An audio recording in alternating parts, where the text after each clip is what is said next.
उपमुख्यमंत्री अजित पवारांचं लाडकी बहीण योजनेबाबत मोठं विधान। लाडकी बहीण योजना बंद होणार नाही, योजनेत बदल होणार।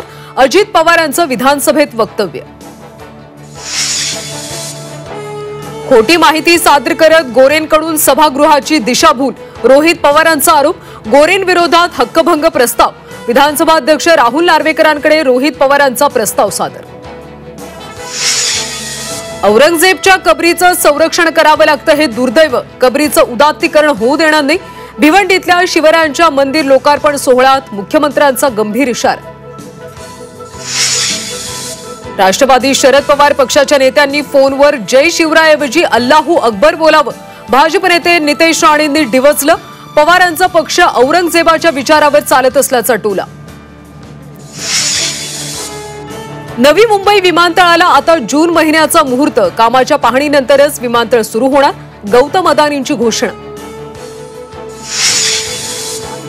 दिघी मुंबई बसमधून धूर आल्यानं प्रवाशांनी मारल्या खिडकीतून उड्या। श्रीवर्धन एसटी आगाराच्या मुंबई बसमधला प्रकार, गाडीमध्ये अडकून पडलेल्या प्रवाशांची रडारड।